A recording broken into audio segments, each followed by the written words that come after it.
it was rushed, but that's another story. And we done got way off track. So real quick, man. Yeah, quick. Let's go to the Baker Mayfield thing. Let's get into Mr. Mayfield. So I want to ask a question, man. So I don't want to seem like I'm, going too far or like if I'm being ridiculous, folks. Again, there ain't many people that can check me. So I just want to know, am I being ridiculous when I suggest that Baker Mayfield should not be starting this game, and that somebody,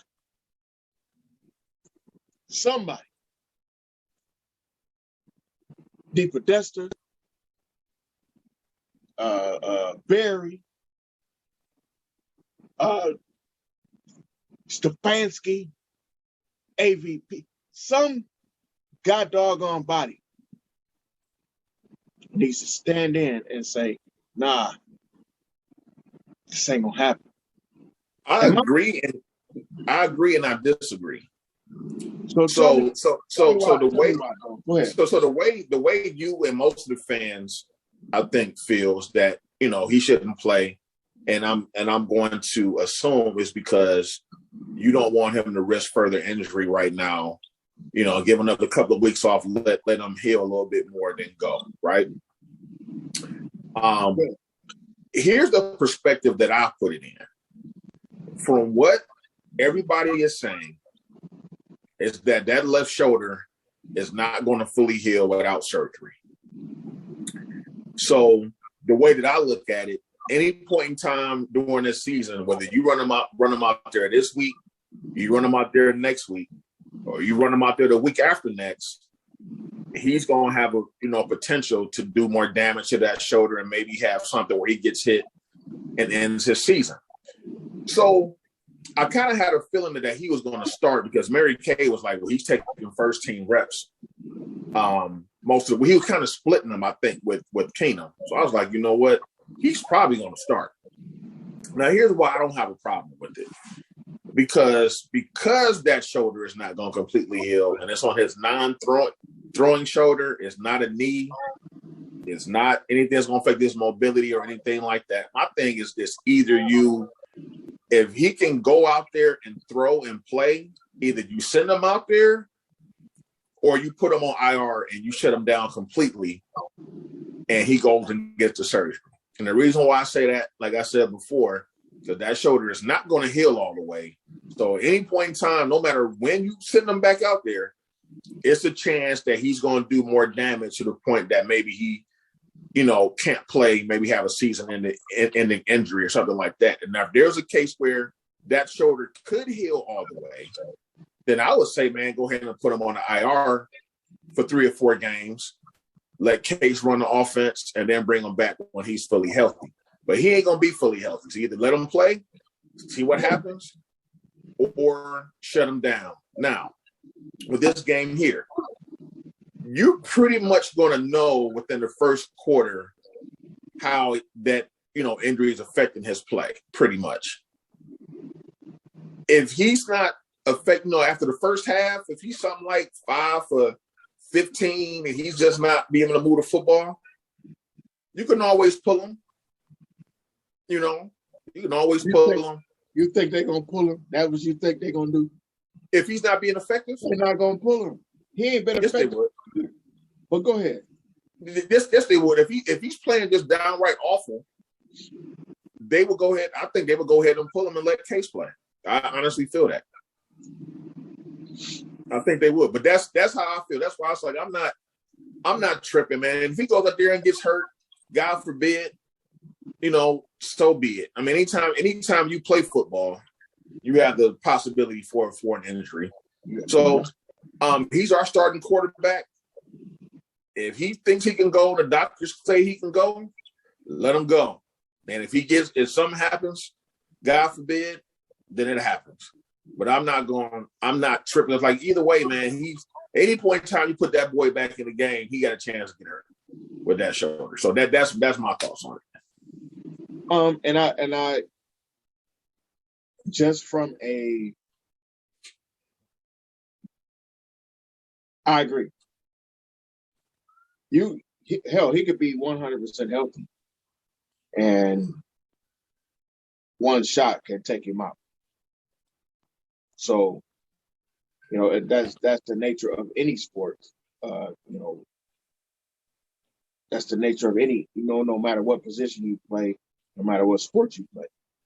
You're one play, one situation away from it all being over with, or your health changing. So I understand that, and I get that.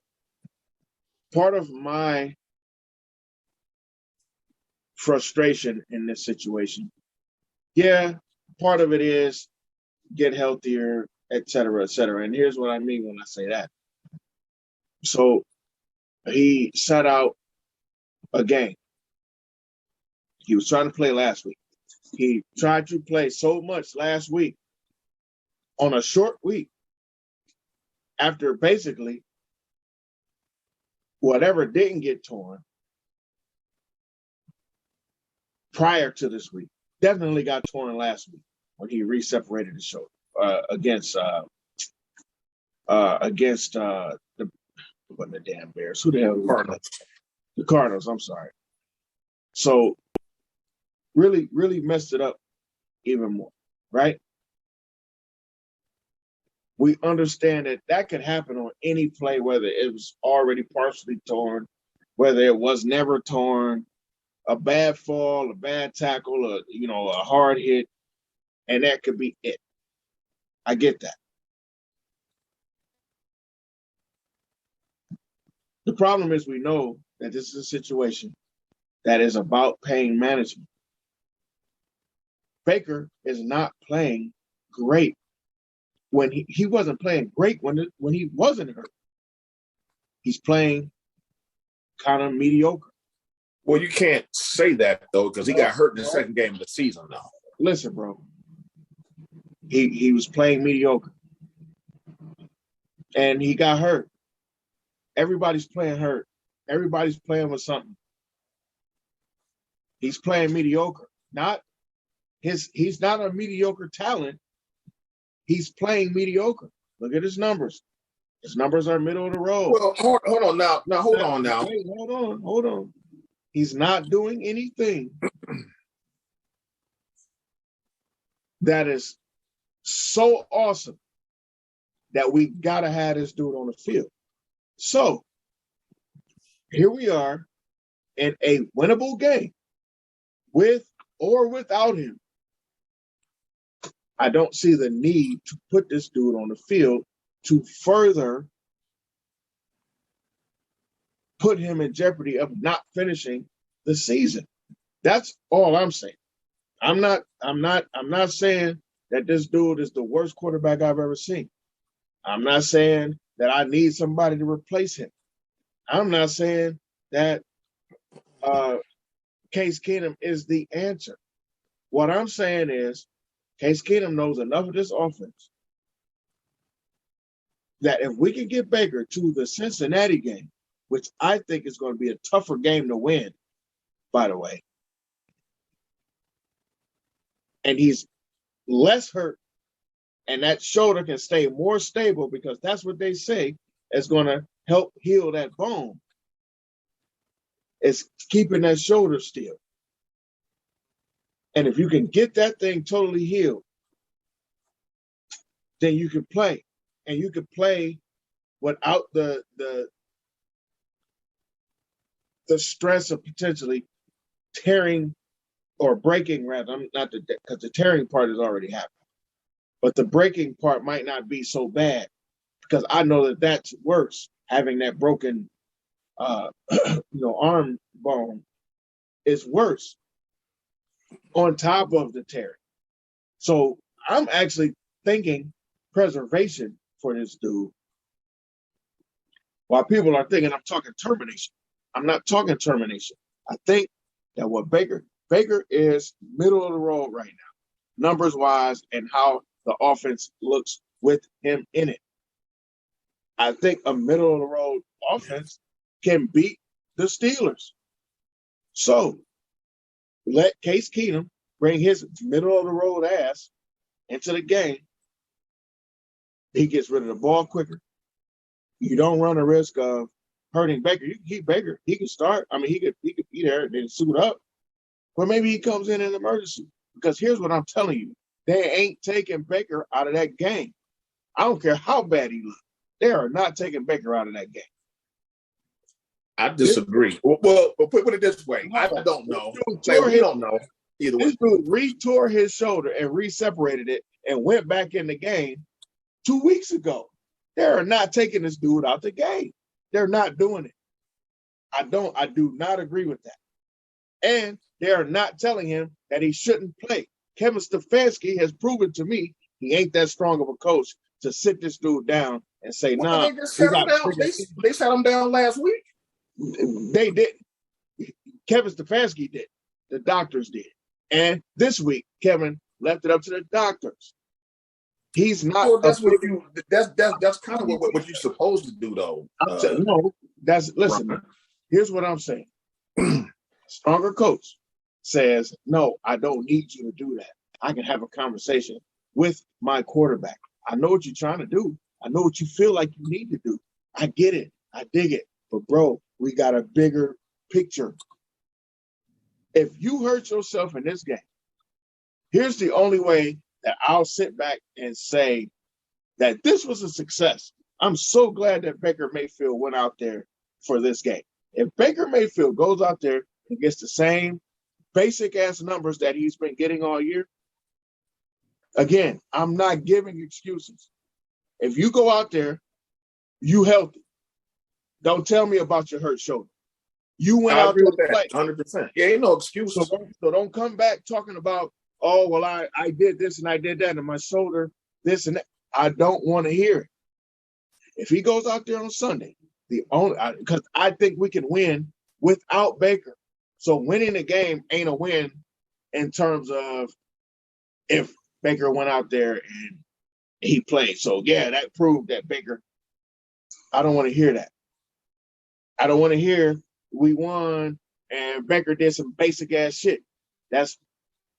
Baker needs to go out there. If you want me to say that this was worth I think it's an unnecessary risk. But if you want me to say that it was worth the risk, Baker needs to go out there on Sunday. And if he does, I'll be the first person to say, my bad, man. You actually went out there and you did that thing. He needs to get, he needs to win that game. He needs to be the reason that we win that game. His numbers need to show that. If he goes out there and does some basic shit, even if he doesn't get hurt, it's unnecessary, bro. To me, I don't care about that. I don't care about that at all. I care about it a lot because it's unnecessary. But the thing is, though, Ron, you getting ready to take a hit for no freaking reason when you're not. He's going to take the risk the rest of this season. But no matter when you put him out there. So why don't we take a risk in a game that we might not be able to win without our franchise guy? We can win this game without our franchise guy. That's almost any game in the NFL. I think the Browns now. No, man, come on, bro. Stop it. Yes, any game in the NFL. Stop. It is. No, stop it, man. That's nonsense. That's see, it is. That's nonsense, man. No, it's not. Wow. So basically, no. While any game is a winnable game, and we have professional players at every position, so yeah, anybody can beat anybody on any given Sunday. We know this. That's an easy adage that we all know. Any given Sunday, right? Cool. What I'm saying is we're trying to here's the thing. Here's what I'm saying. I think this is my bigger problem. You ain't play these dudes all preseason, but now you playing guys in games that you could probably win without them. So don't preserve nobody. Play everybody. In the fourth game of the preseason, play everybody. Play everybody. That don't make no sense either, man. That don't make sense at all. You know why? You know what else doesn't make sense? Playing this guy in this freaking game. It just doesn't. But here's my point, Peanut. Though this is my sole point. That left shoulder is not going to heal all the way 100%. Period. Without the surgery. So if he can go, either you let him So go. who says he can go? The doctors say, okay, it looks good enough, but it's a pain management thing. So it's, I can go. You think Baker gonna say he can't go? Come on, bro. You can't sometimes leave that up to the player. So no, hold on. That's not my point. My point is you worried about him having the season in to that shoulder. I'm not worried about him having the season in the injury. I'm actually worried about him. Let's say he goes into this game at 70%, because he ain't 100%, and he'll never be 100%. He won't be 100. He won't even be 90%. That's what I'm saying, and that's why I said he's going into this game at 70%. Correct. So you're looking at it the way most people are, because I've already had this conversation with a couple other people. Well, he's gonna get hurt anyway, and it's already hurt, so it's just a risk. I didn't say he was going to get hurt again. I didn't say that. That's all I'm saying is to do the way that I look at it, and we can agree to disagree. The risk this Sunday is going to be the same risk if you hold him out another week until next. What you said what I just said, which is he's going to get hurt at some point anyway, or potentially hurt at some point anyway. That's what I said. That's basically what you just said. No, I'm saying there's so what difference does it make if he goes this week and next week? But you said the risks are the same, right? Yeah. Okay, so that's what you think. You think that the risks are the same, but the risks are not the same because we're looking at who they're playing. This game is a winnable. Why put the dude out there right now when he's going to get or potentially could get hurt? And I'm talking about a 70% guy. He can get hurt next week. He could get hurt. He could get hurt in any game of the season. At any point. So if you're not going to play him, just put him on the IR then. It don't make sense. Put him on the IR. Just sit him down. You could put him on IR, but they ain't going to do it. They're not going to do it. If this was his throwing shoulder, this wouldn't even be a discussion. Of course not. Of course not. It won't be a discussion, but it ain't just throwing shoulder. Which I was fine with a couple weeks ago when he was still going out there. But when I saw that fall against J.J. Watt, and then they sent him back in the game. So the control that you think that these guys have in this game and on the sideline, they don't have no control. Baker gonna do what he want to do. So somebody has to protect this guy from himself, and somebody has to concern themselves with that. And I don't think that that's that concern. That's mostly what I'm saying. That's one of my bigger issues. My second issue is this game. I'm not gonna say it's of no consequence. I almost said it's of no consequence. It's not that. It's a divisional game, and it's a game that we need to win. But it's a game that I think we can win without Baker putting himself at risk. That's all I'm saying. I get what you're saying, but the risk is going to be there. He's risking going to be there the rest of the season. He's risking himself putting on his seatbelt. I get it. I know that. But some risks are better or more risky than other risks. That's all I'm saying. This dude got the Walter Pipp syndrome. He feels like somebody's creeping over his shoulder, but you the guy. And I just need you to be the guy. I need you to care for your shoulder and care for your team. I don't want to see him put his team in a bad spot trying to be the guy.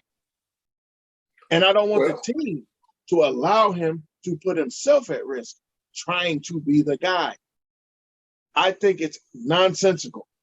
I think it's absolutely nonsensical to send this guy out here. Now, all I said, because to me, if it's nonsensical to send him out there this week, it's nonsensical to send him out there next week. And it may be, John. And it might be. It might be. But I would feel more comfortable having him get some rest and let that heal some. Because trust me, while cartilage is already torn and already ripped up, scar tissue starts to form at some point.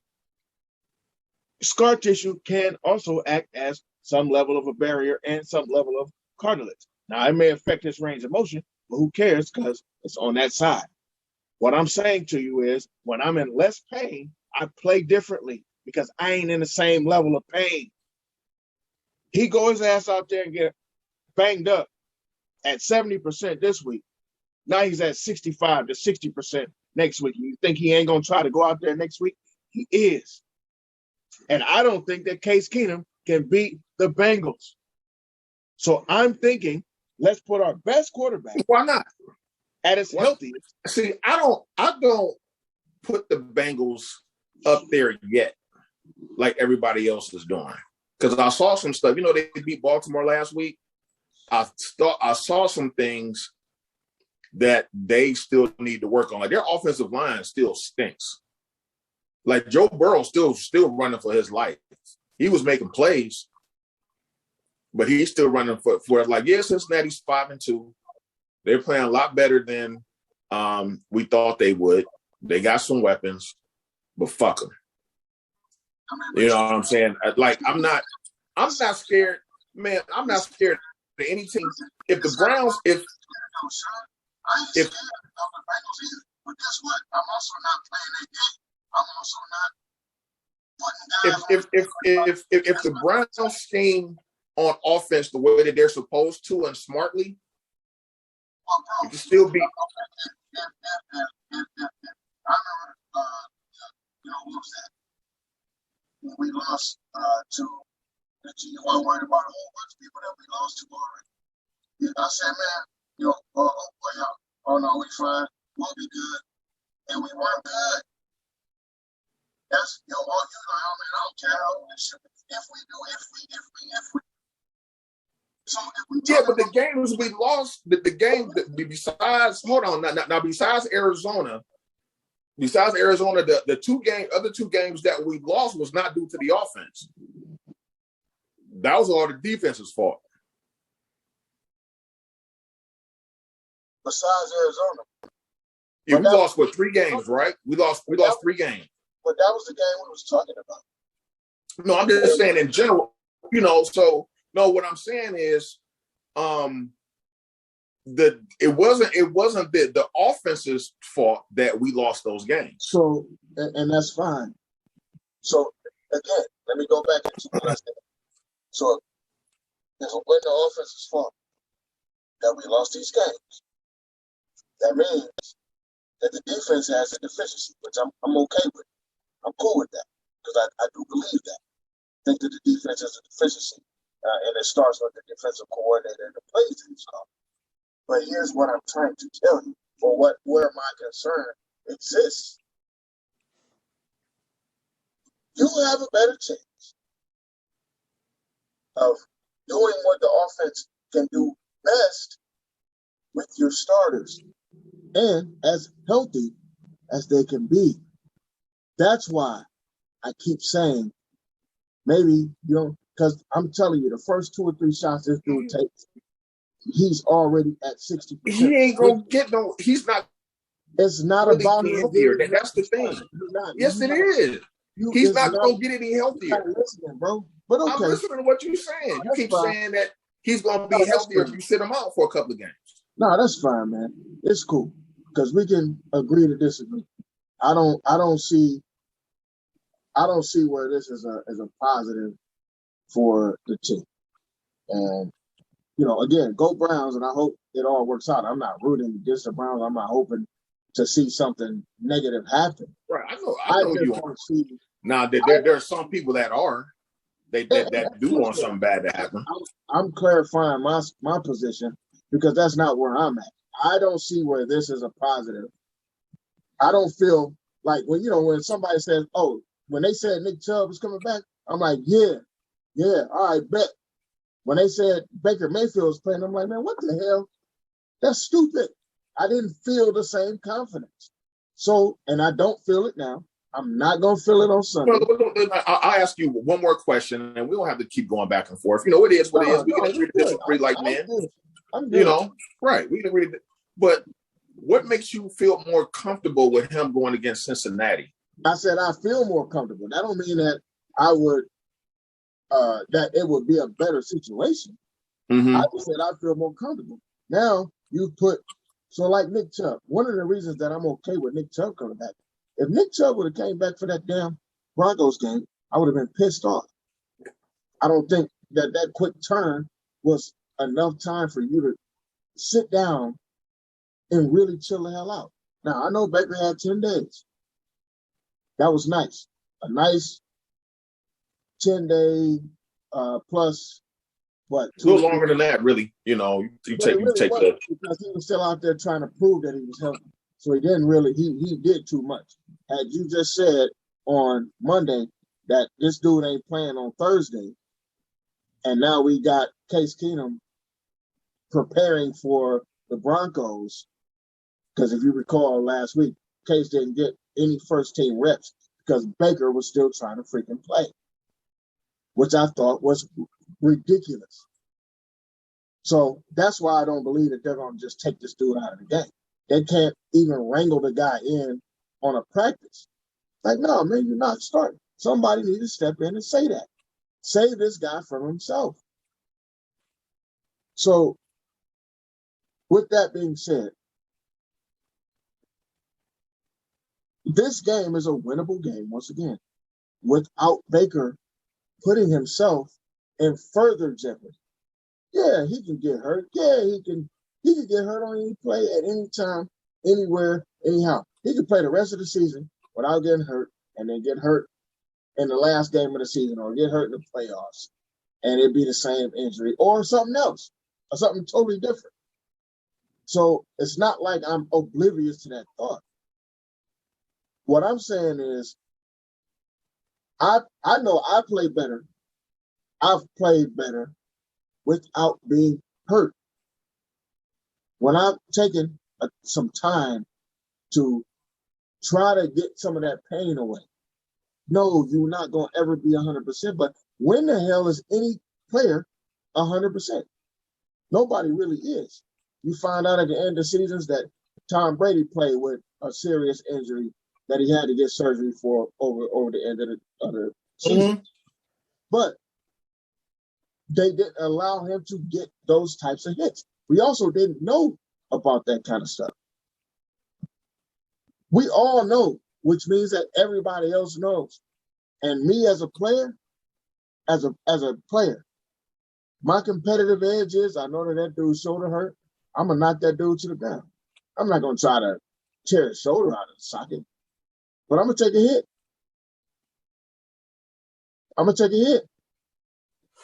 Within the realm of the game. I'm not going to take a cheap shot.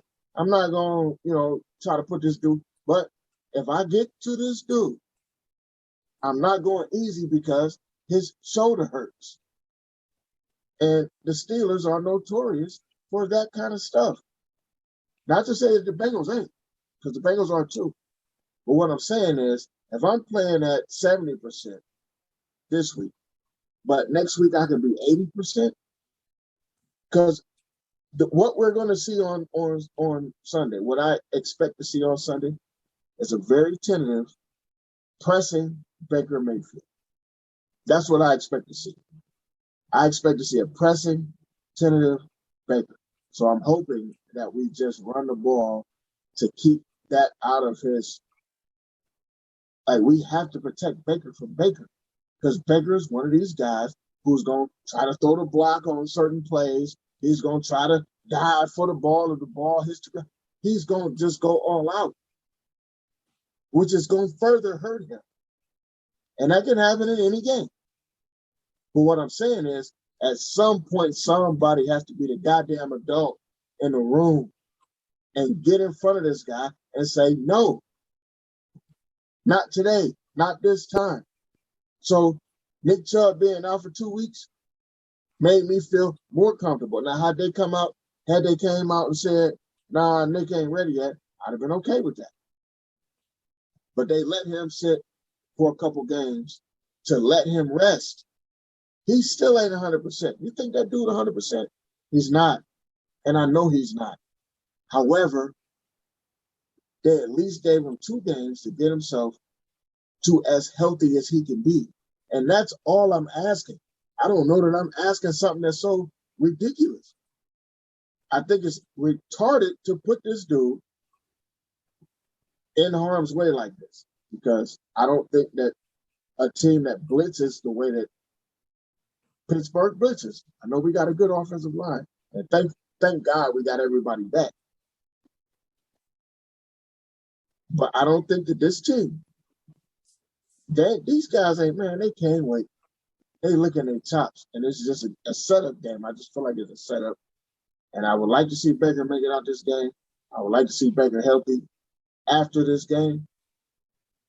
But a hurt Baker Mayfield in the Pittsburgh game, and now we're 4-4, it's going to press even harder to try to play in the damn Cincinnati game.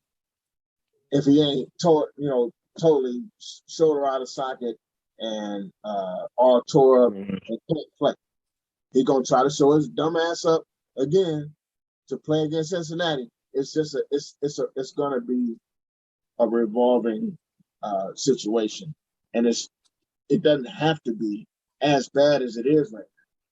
And I think it's as bad as it is because nobody's getting in front of Baker. Somebody needs to get in front of Baker and be like, yo, bro, sit your ass down. And that's why I put that up on, the Instagram. That's why I put that up on Facebook. It's dumb. I think it's dumb. And we can agree to disagree. That's fine. I just don't see it doesn't make sense to me. And I've had it explained to me about 4 different ways.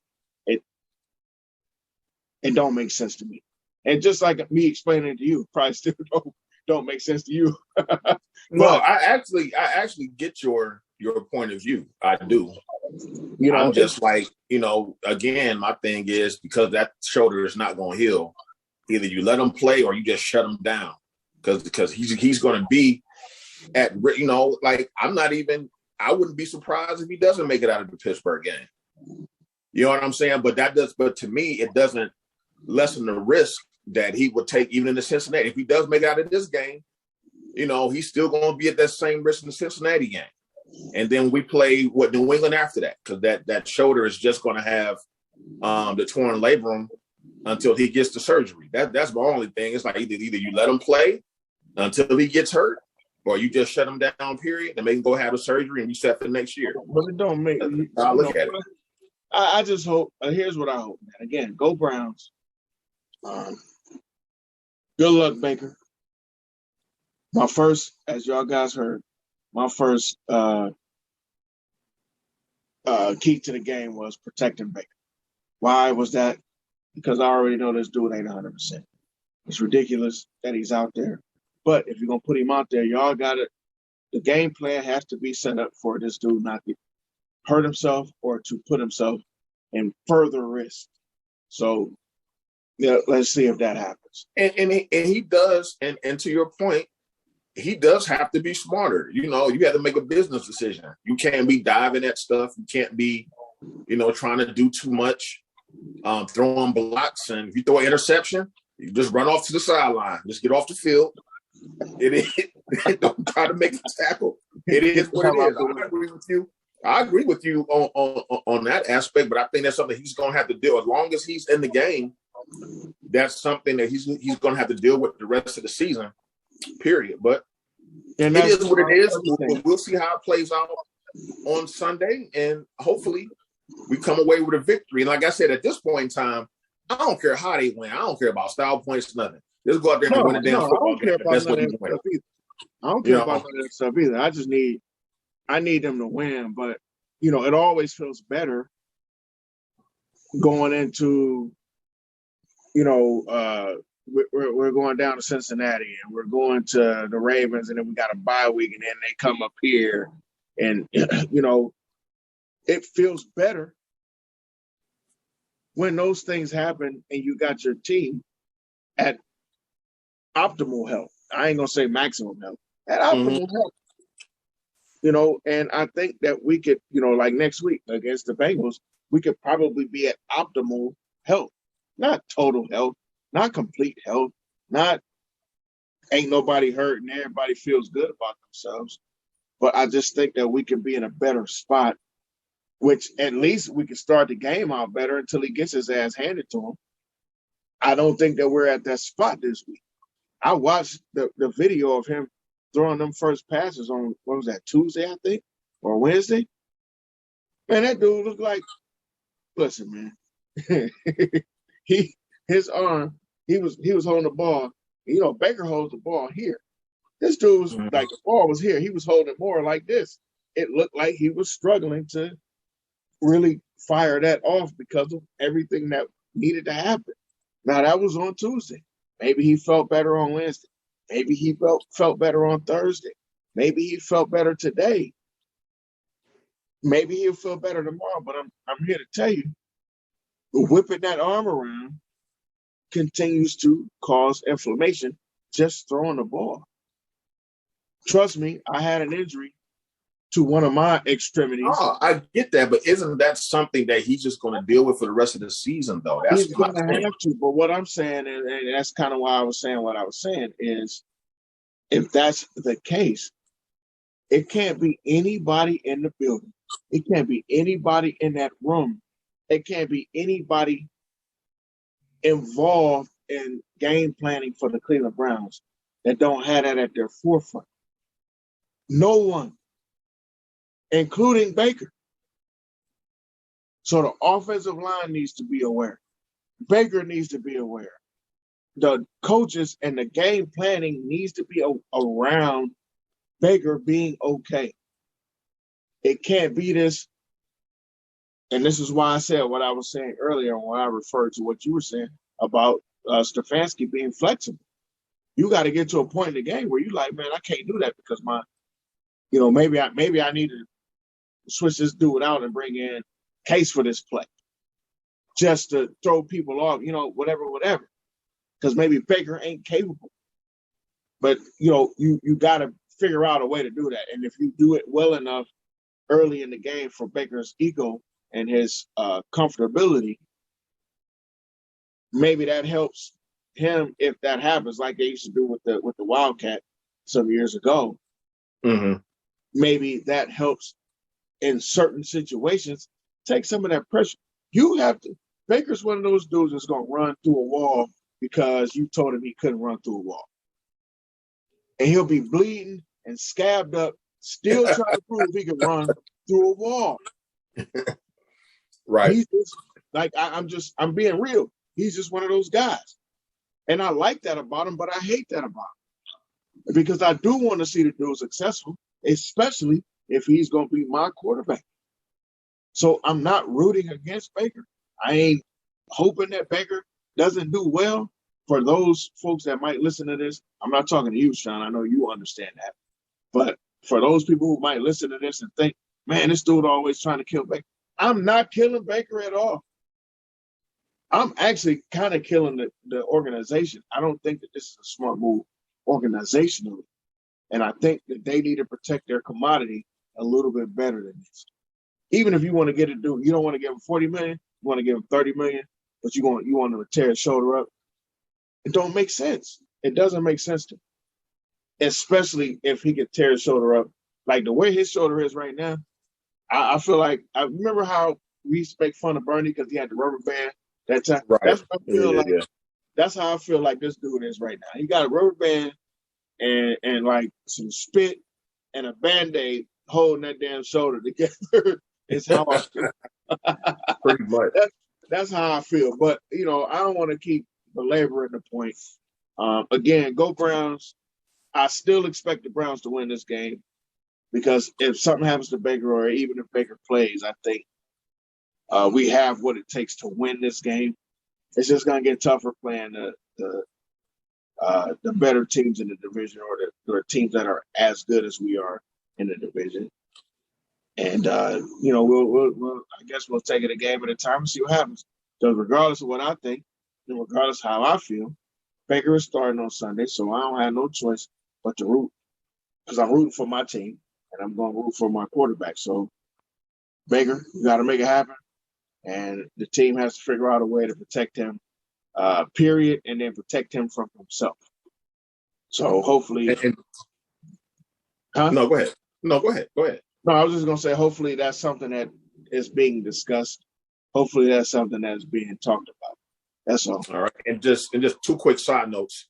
The Atlanta Braves beat the Houston Astros today 2-0 to take a 2-1 lead in the World Series, and the Cavaliers just lost to the Lakers 113-101. The Cavs were actually leading the game most of the way. They even had like a 12-point lead at one point in time.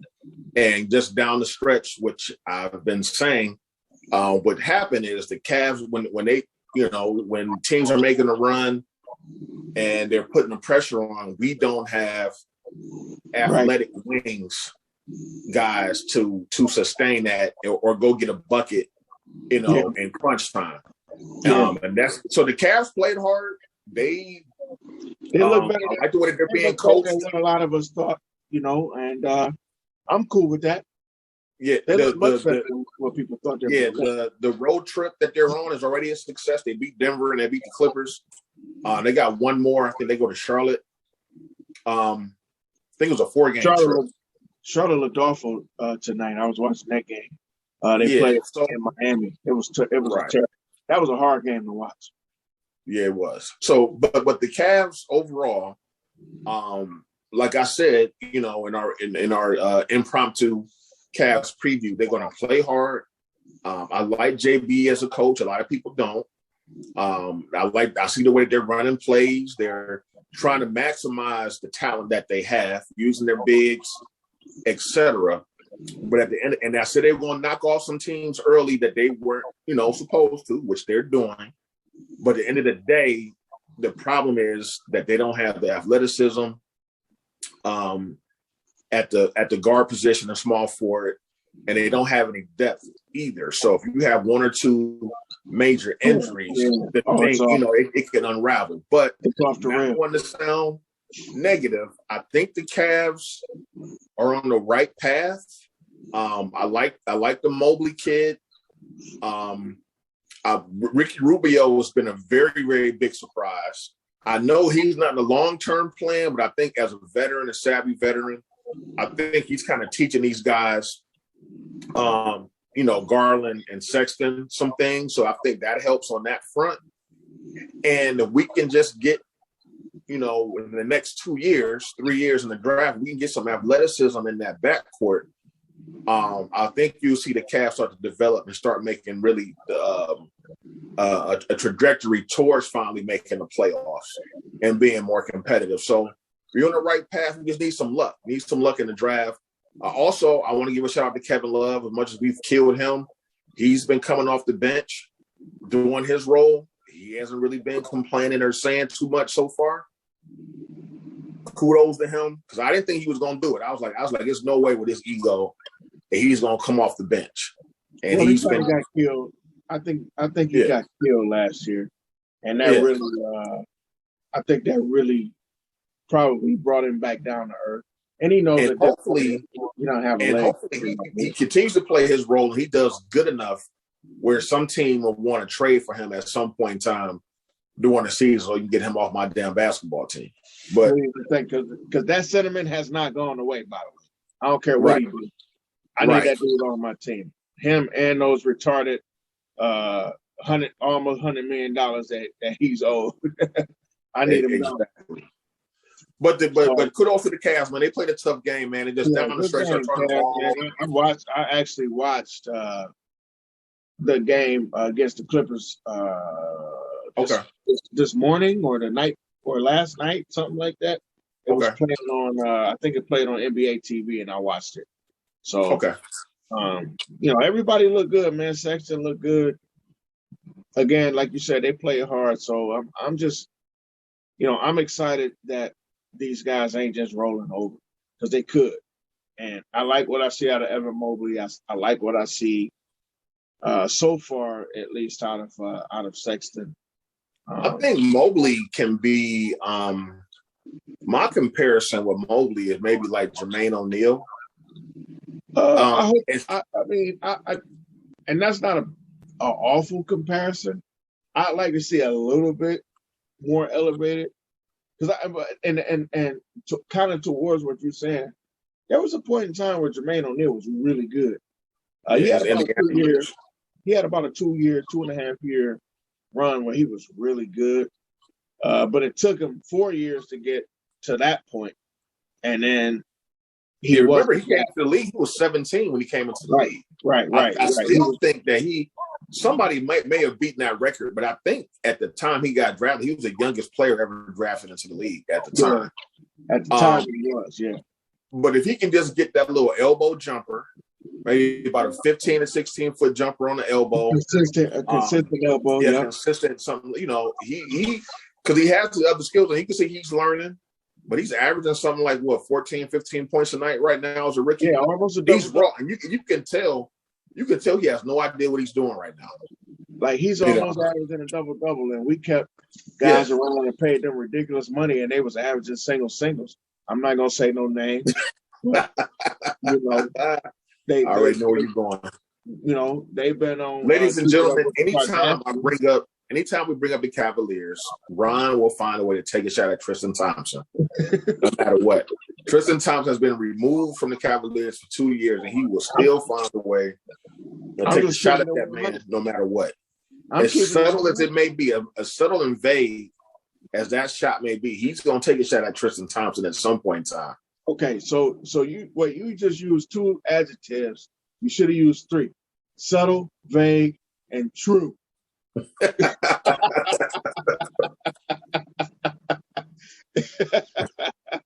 He's in Sacramento now? I did not. I was actually going to say, is he still in Boston? No, he's in Sacramento. He's in a purgatory of basketball right now. I was just getting ready to say, he's in basketball hell. Okay. They got a spanking brand new arena that nobody knows about. I did. Listen, I knew they were getting a new arena only because when I used to travel, I know I talk about this all the time. I don't want people to think I try to throw that out there all the time. But I did. I used to travel a lot, and I traveled to Vegas a lot. And one of the places I used to love to go was Lolo's Chicken and Waffles. And the owner of Lolo's is Kevin Johnson, the former mayor of Sacramento. So he was telling me one day that they were getting a new stadium, and I didn't say this, but in my mind I was like, for what? I was kind of like, oh, that's nice. But literally in my mind, me being me, I was like, they don't have no damn body. Nobody want to come see. So you just want to go to the game because it's a new stadium, not because the team is any good. I mean, they draw well. I mean, they still have one of the better local fan bases in the NBA. And they still draw well. Ain't nothing else happening in Sacramento. Like in terms of other stuff to do, just like San Antonio. Hey, what else you gonna go do? Right, but you know what's crazy about Sacramento now? Like after they had their run with Weber and Peja Stojakovic and Vlade and those guys, and when they had Bibby. Yeah. But after that, you know what's crazy about them?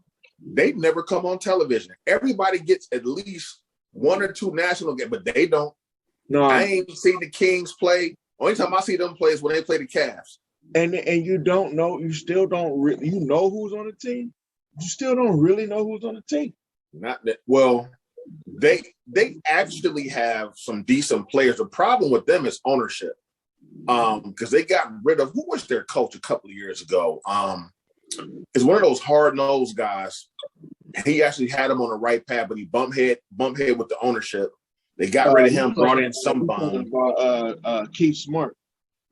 No, it was somebody else. It was a white guy. I cannot remember his name. He was one of those tough-minded defensive type coaches that actually had him on the right path. One of the reasons why the Cavs were struggling in the draft for a while because Sacramento had that pick that we could never get because they had to make the playoffs for us to get it. And I think like the statute of limitations on that draft pick is passed, and I don't think we can ever get that back now. But anyway, they got De'Aaron Fox, they got Buddy Hield. Harrison Barnes is on that team. Yeah, Harrison. Harrison Barnes this year is averaging something like 28 points a night. Well, I was going to say I think Harrison Barnes is their best player.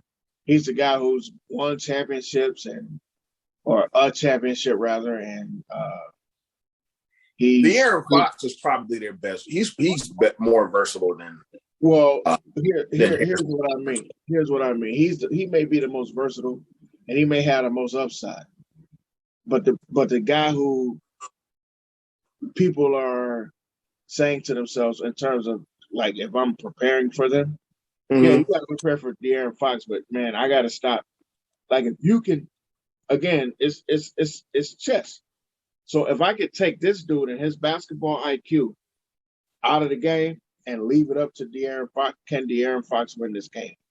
And that's kind of how I think guys are setting that up because Harrison Barnes has been on a number of teams. He won championships. He's played bad, he's played good, but he's been in the league and he's been consistently that guy. He's been in the league for a while. For almost 10 years. Yeah, they're in the position where Phoenix was about 2 years ago. True. Yeah, they just need they're missing something.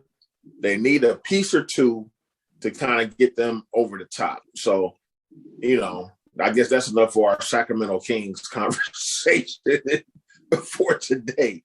But let's move on to Let's move on to Ohio State really quickly because we have a big game this Saturday night when we play. What's Penn State ranked number 20? I think they've lost a couple games this year. The number 5 ranked Ohio State Buckeyes against the number 20 Penn State Nittany Lions at Columbus at the Horseshoe. The reason why this is a big game. It's a scarlet out. They scarlet out. Yeah, scarlet out. Yeah, they're wearing some new uniforms, all scarlet for the first time. I think it looks pretty dope. You know me, I'm a uniform snob. Yeah, you're a snob, bro. I'm a super uniform snob. I think they're clean, they're sleek. I like them. No problem with those at all. The way the college football season is going right now, there's been a lot of upsets this year. Ohio State is actually in a pretty good position where they can play their way back into the playoffs, which we thought earlier this season.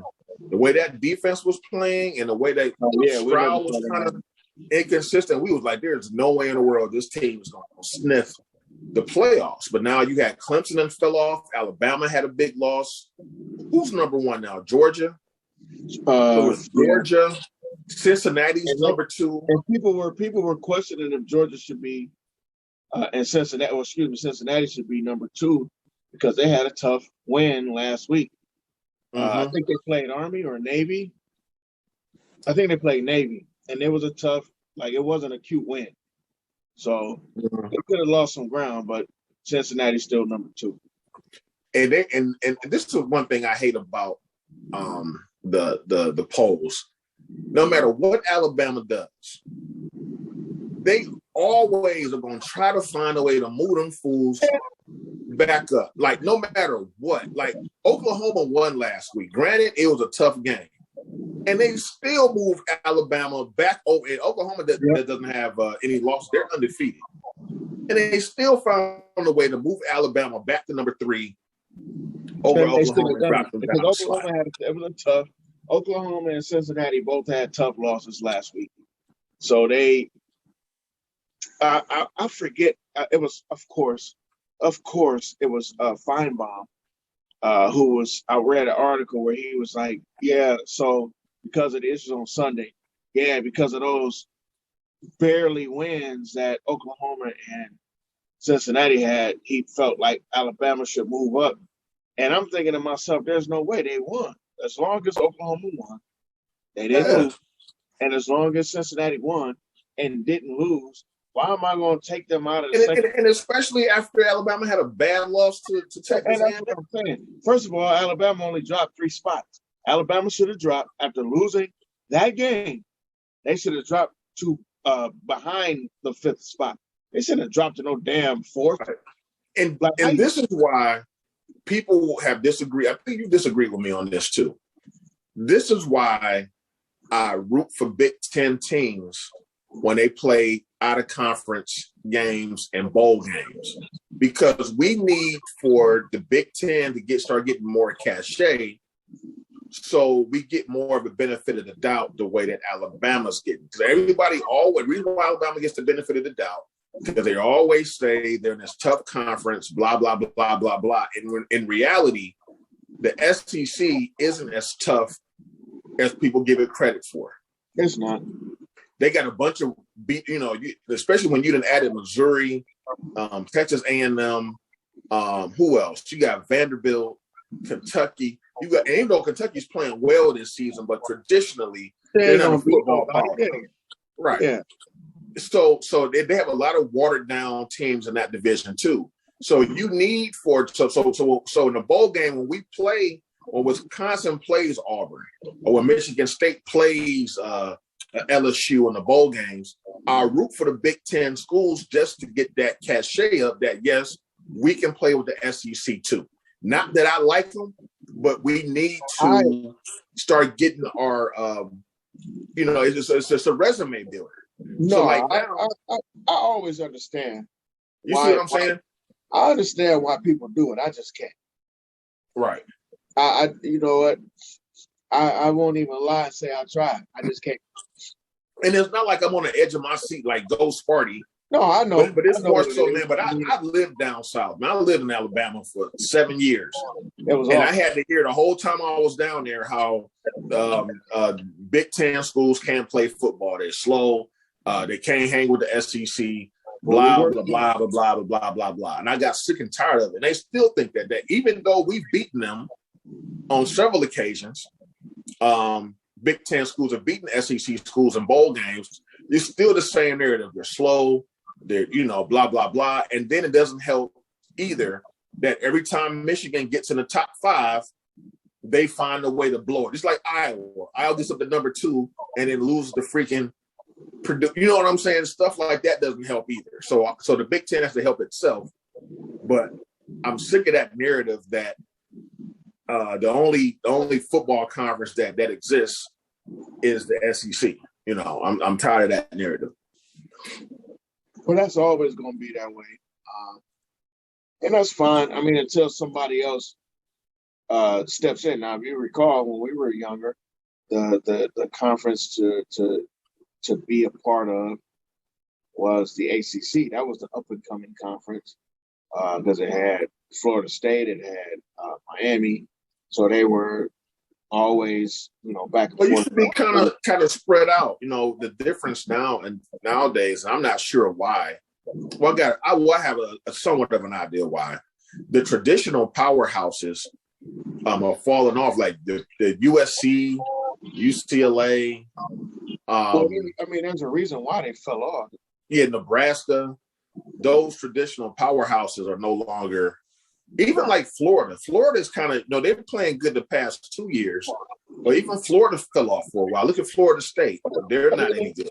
They've all fallen off, and a lot of it is because of how the power structures have changed, like money-wise, of course, and then how the networks have forced things a certain kind of way. So that may seem kind of contrived, but the truth is, when you tell everybody every year the amount of money that Ohio State makes, and I love Ohio State, but I'm just being fair. Tell everybody every year how much money football brings into Ohio State. Then you look at the draft, and you have a first round and a second round draft pick where, close to 8 dudes get looked at, if not drafted, in the first 2 rounds. Same thing in Alabama. Damn near every year, Alabama sets another record for the amount of guys being drafted in the first round. So if you're a young dude that's trying to play ball and Alabama comes knocking, you probably gonna take that. You probably gonna answer that door. So another thing, once you start to see players tip that way, it's like Duke in basketball. I mean, everybody who's the number 1 player in the country goes to Duke. Everybody, every year goes to Duke. They don't go to Kansas anymore. They don't go to UNC anymore. They don't go to Michigan anymore. Now they're starting to go back, and so things are starting to shift a little bit. But a lot of that stuff is how people perceive the national attention, and I think that's part of it. And the networks pick up on that. And there's money in that too. Right. And some of these kids nowadays too, like USC used to get a bunch of California kids. Now these kids aren't staying home as much. Same thing with the Florida kids. The Florida kids is like, why go to Miami or Florida to Florida? Well, I may have to wait a couple of years to play. where I can go out to Utah and start immediately. I remember I was watching Utah. One time Utah had like about 4 or 5 like Florida boys on their team starting. You know, so I can go elsewhere and I can play immediately. And now, with the way things are set up now, you get exposure pretty much nowhere you go. If you're a good football player, you're going to get exposed. It ain't like back in the day when you would never see Montana Boise State on television. You can see those teams, especially with the local packages and cable deals and stuff like that now. You can pretty much go anywhere and play and get exposure. And but like you also to your point that Ohio State and Alabama are just so, if you want to go to the league, you know what I'm saying? You're going to go to one of the top 5, 6 programs. And Ohio State is at the point now where Ohio State, they don't even recruit out of Ohio anymore. If you really look at it, you know what I'm saying? They're kind of back to doing what they did with John Cooper when they're going into California, they're going into Florida, they're going into New Jersey, they're going in everywhere. They're going everywhere. We got a lot of kids from Florida. We got a lot of kids from Texas. Mm-hmm. And these are honestly the best or the better athletes that are coming out, at least here recently. And and that's fine, because you do want to win ultimately. So if you brought in, listen, man, at the end of the day, if you bring in $100 million, I don't care what you are going to say to me after this, and not you personally. I mean, just in general, I don't care what anybody would say to me after that. I just brought in $100 million. So now I've gone from an educational facility to a business. I'm a business now. I made $100 million last year, not from tuition, not because we hit the lottery, but because my team went to the Fiesta Bowl. Yeah. And real quick, I asked Corey, because I didn't understand why. I was like, why is Michigan having with their alumni and the war chest that they have? They may even have a bigger war chest than Ohio State. Why aren't they, like, what's going on? Why aren't they competing like they should in football? And Corey told me, and Corey, we've had him on the show. He's a Michigan graduate and alumni and one of the smartest people I know, period. Put me on a lot of game and different things, especially when it comes to money. He told me that, you remember when Michigan had that little scandal?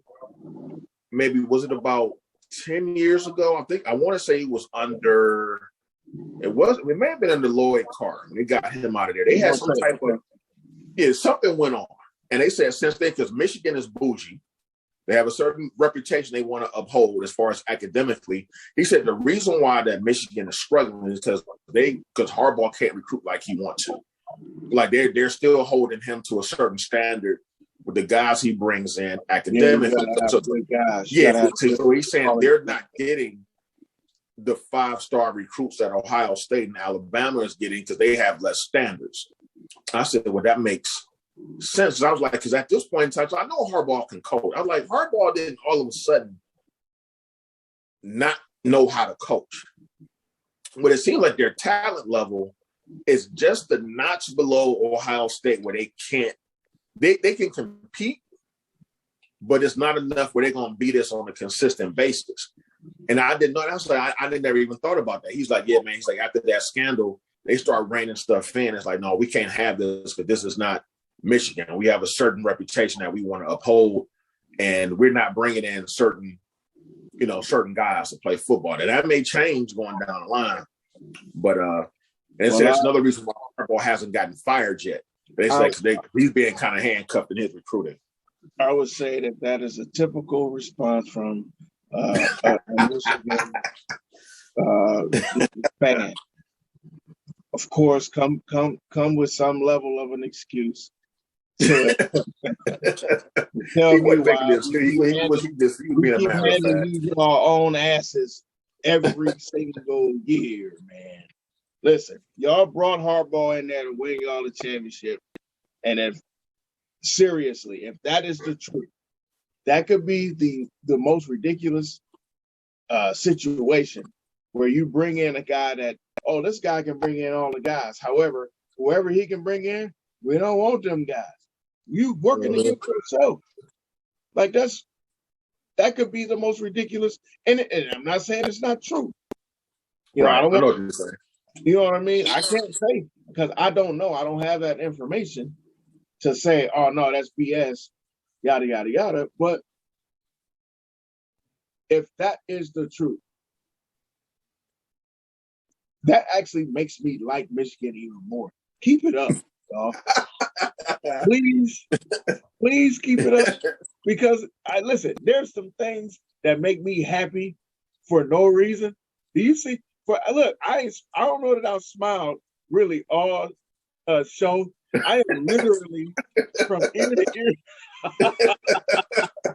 I am literally from ear to ear like this. Like, really? That's what happened? Hey man, I hope every single year y'all have like a lunchroom scandal that you can't bring these guys in, and Harbaugh just keeps showing up and losing games to Ohio State. I'm fine with that. I'm fine with every pair of gold pants that Ohio State passes out on them damn pendants. I'm cool with it. Now, Michigan's undefeated, right? Are they undefeated? I think they are. Yeah, they're something like 7-0, something like that. I believe they are. I'm not sure if they'll be undefeated after tomorrow. I think that's going to be a good game. They're still ranked under Ohio State. Where's that game at? Is it in East Lansing or is it in Ann Arbor? I believe you know what? I don't know for sure, but I think it's in East Lansing. Well, let's be certain. I do like to inform the folks. I think Michigan's going to win that game. I don't think Michigan State's ready yet. They ain't got to be ready. They just got to win that game. You know, and that's kind of what I was saying. It's in East Lansing. So okay, that's what I'm saying. Like, you don't have to be. You ain't got to win the conference. You just got to win this game. And I think Michigan. Michigan State. It's a couple of big games tomorrow, so there's another decent game tomorrow too. So, but real quick, my battery is dying as usual. That's my new MO. No matter how much I charge it, where I sit at, I'm not in a position to have my charger hooked up to the phone. So now I'm down to 10%. So real quick, we gotta go. Go. What's your prediction for the Ohio State Penn State game? I think it's gonna be a good game. I think it'll be closer than our last 2 or 3 games where we've kind of blown the doors off of guys at certain points. However, I think at certain points in this game, our talent is going to overwhelm Penn State. So I'm looking. I think we're like 14-point favorites, if I'm not mistaken. I think it's more than that at least, but I think it's like 18. Was it? Like 18 and a half. I know earlier in the week it was 14, so it may have gone up a little bit. However, I do see us winning this game, and I was thinking more of the line of around 40-20. Is what I was thinking. 45-20. I'm sorry, I said 40. Yeah, I'm gonna go a little bit more conservative. I'm gonna go 35-10 Ohio State. I'm still surprised at the turnaround. I guess. Points. Look, that's still 20 points. 25 points. I know. I said 35-10. I would be more conservative. But I think Ohio State, once they discovered that we had, 2.5, really good running backs, that we rely on the run, and which we should have been doing from the get-go. The first time I saw, what's his name? Mayan, why can't I think of his last name? You're talking about the other kid. I thought, wait, why are you not talking about Master Teague, though? I said 2.5. Yeah. I said we had 2.5 really good running backs. Man, this dude hate Master Teague. I don't get it. That's hilarious. Man, for one thing, when he first started playing, I thought they were saying Master P. I'm like, did they really think? Like, whose mama named this fool Master P? But they're saying Master T. Every time that fool would get the ball, I'd be like, I represent. Like, I just go straight into Master P mode. But You talking about once they discovered the run game, which I don't know why it took them like 3 weeks to discover it. Well, I mean, that's because honestly they were running.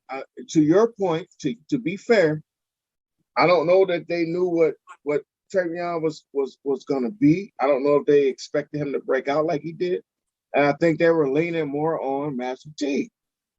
And we saw that last year when old boy got hurt, Trey Sermon, when he got hurt.